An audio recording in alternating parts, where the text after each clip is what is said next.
on any kind of Kyrie Irving going to the Los Angeles Lakers part of that trade. You said this, that the Brooklyn Nets should look at a Kyrie trade the same way they should look at a KD trade. What do you mean by that? Well, so first off, look at the scenario, okay? I mean, we're going to talk about this until we're blue in the face. We're not already there?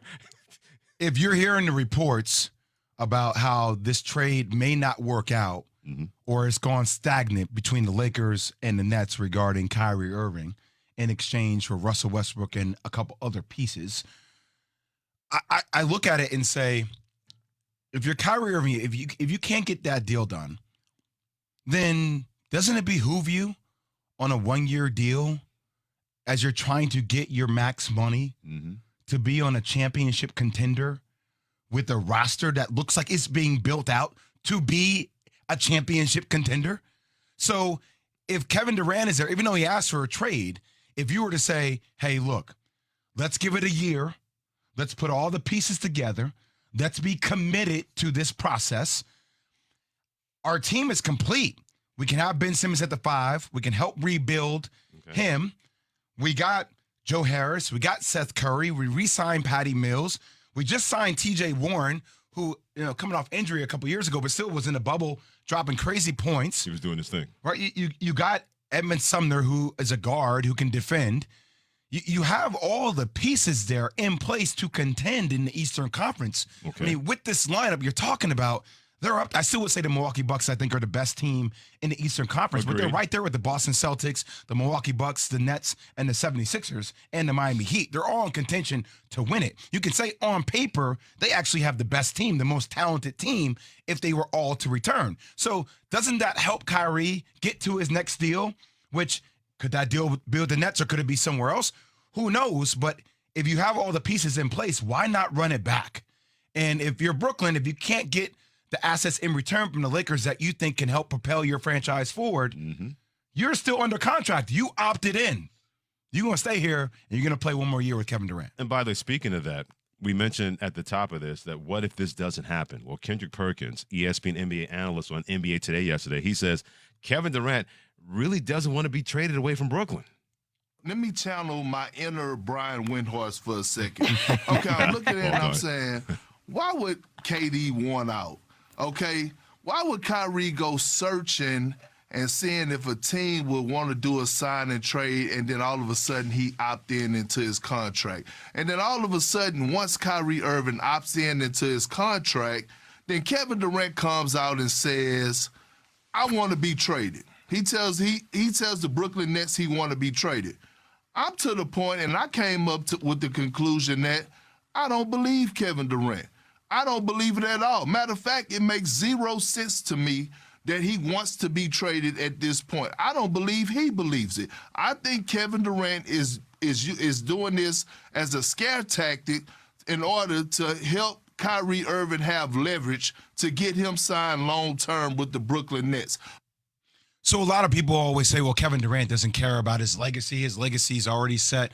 And as a basketball player, like he will be one of the top 10 greatest players the game of basketball ever sees. But I'm here to tell you, that's a lie. Okay. He does care about his legacy. He defends it every single day online. You should have seen, some of the arguments and spats like I got into him with little things, right? But as it relates to this, like Kendrick Perkins makes so much sense. When the day this happened, when KD came out and requested a trade with Sean Marks, I got a call from Keyshawn and Alan Yates. I woke up from a nap thinking I was in a damn nightmare, right? Because I had literally been on air 2 days before, and I said, I think there's 0 chance that Kyrie Irving leaves and goes somewhere else because I thought KD and their relationship having their back. Yeah. But when it's all said and done, the first question I had to myself is, why would KD want to go somewhere else? Even if it wasn't working out with Kyrie, this franchise has acquiesced to every one of your ask. They have done it, right? Maybe just not this one on Kyrie, but they've given you a head coach. Everything else. They've given you the personnel. They brought in James Harden. That didn't work out. They've tried to manage expectations. Why go somewhere else and not see the moves in place that you could get in return for Kyrie Irving first? Sure. So makes sense. There's a major part of me that listens to KP, Kendrick Perkins. I'm like, that feels more accurate than Kevin Durant trying to search for trade options because those trade options don't seem realistic. Like Phoenix, Freddie, if I can't get Devin Booker, I'm going to get DeAndre Ayton, Mikal Bridges, maybe Cam Johnson, some draft picks. Okay. I mean, You're trying to sell yourself on it. I like Ayton. I think Ayton comes with some challenges that I've heard internally with Phoenix. But he's no Devin Booker. I love Mikal Bridges. I still think he dropped off a lot in the playoffs, which is a question. Still no Devin Booker. Still not a Devin Booker. Okay, so all right. Does that really get me there? Maybe towards a rebuild down the line, but is Ayton going to be like my guy I'm going to build my franchise around? No. Nope. Mikal Bridges? Nope. They're helpful pieces. Yeah. But who's the piece? Am I saying that Ben Simmons is going to be the piece? No, you better not. I can't bet on that yet. I need to see what happens with that. So, okay, that's one option. Miami, he wants to play alongside Jimmy Butler. I'm going to get Tyler Hero. They can't move Bam Adebayo. Nope. So, like, what am I really getting in return? So you're looking at all these options. I don't see any moves realistically being made. And if you're the Brooklyn Nets, if you can't trade him by August, you can't trade him with training camp about 2 months away. That's almost impossible for that to happen right at the beginning of the season. If I were to bet, and look, I've been wrong at bets before, I'm the first one to come on my show and eat crow.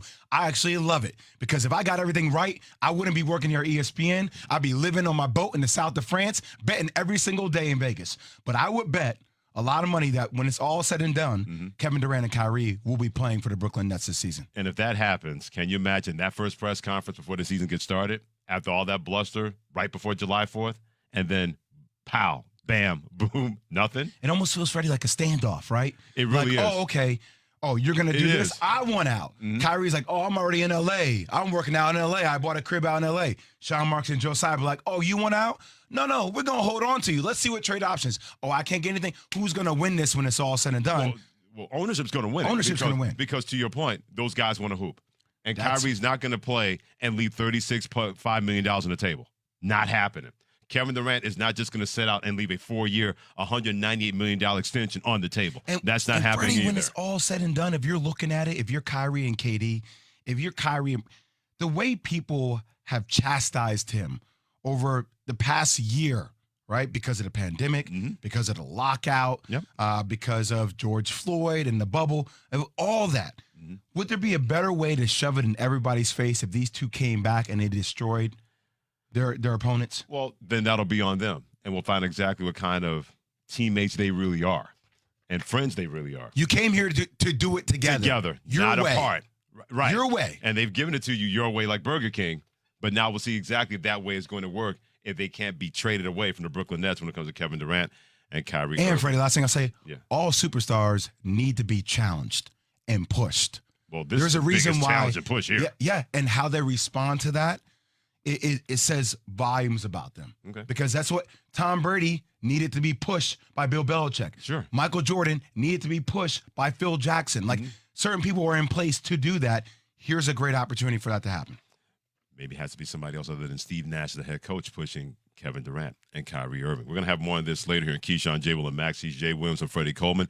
But does your best player have to be your best leader? We'll talk about that next after Jay has this from O'Reilly. Is your check engine light on? If it is, don't ignore it. Stop by O'Reilly Auto Parts today and let their professional parts people scan your vehicle for free. They will retrieve the code